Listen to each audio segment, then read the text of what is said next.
नागपूर जिल्ह्यातील ग्रामीण भागातील नागरिकांच्या समस्या जाणून घेण्यासाठी महाराष्ट्राचे महसूल मंत्री तथा नागपूर आणि अमरावती जिल्ह्याचे पालकमंत्री चंद्रशेखर बावनकुळे यांनी शनिवारी मौदा तालुक्यातील धामणगाव, कुंभारी, मारोडी, बोरगाव, मोहाडी, गोवरी आणि चिरवा या गावांचा दौरा केला। ग्रामस्थांशी थेट संवाद साधत त्यांनी विविध प्रश्नांची माहिती घेतली आणि संबंधित अधिकाऱ्यांना तातडीने उपाययोजना करण्याचे निर्देश दिले। पालकमंत्री चंद्रशेखर बावनकुळे यांनी गाव भेटी दरम्यान प्रत्येक गावात नागरिकांशी प्रत्यक्ष संवाद साधत त्यांच्या अडचणी आणि विकासासंदर्भातील मागण्या जाणून घेतल्या। रस्ते, पाणीपुरवठा, वीज, आरोग्य, शिक्षण आणि महसूल विभागाशी संबंधित अनेक प्रश्न ग्रामस्थांनी त्यांच्या निदर्शनास आणून दिले। यावेळी बावनकुळे यांनी प्रत्येक मागणीची गांभीर्याने दखल घेत संबंधित विभागांच्या अधिकाऱ्यांना तात्काळ कार्यवाही करण्याच्या सूचना दिल्या। शासन नागरिकांच्या अपेक्षानुसार विकास कामांना गती देण्यासाठी कटिबद्ध असून प्रत्येक नागरिकाच्या प्रश्नांचे वेळेत निराकरण करण्यासाठी प्रशासनाने जबाबदारीने काम करावे असेही त्यांनी स्पष्ट केले।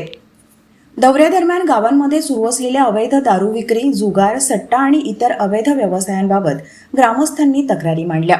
याची गंभीर दखल घेत पालकमंत्री बावनकुळे यांनी पोलीस विभागाला कठोर शब्दात फटकारले आणि अशा अवैध व्यवसायांवर तातडीने प्रभावी कारवाई करण्याचे आदेश दिले। याशिवाय अनेक गावांमध्ये पटवारी, डॉक्टर आणि शिक्षक मुख्यालय राहत नसल्याच्या तक्रारीही नागरिकांनी मांडल्या। यावर नाराजी व्यक्त करत बावनकुळे यांनी संबंधित अधिकाऱ्यांची कानउघाडणी केली आणि नागरिकांना आवश्यक शासकीय सेवा नियमितपणे उपलब्ध करून देण्याचे निर्देश दिले। दरम्यान यंदा कमी पावसामुळे शेतकऱ्यांसमोर निर्माण झालेल्या अडचणींचीही त्यांनी दखल घेतली।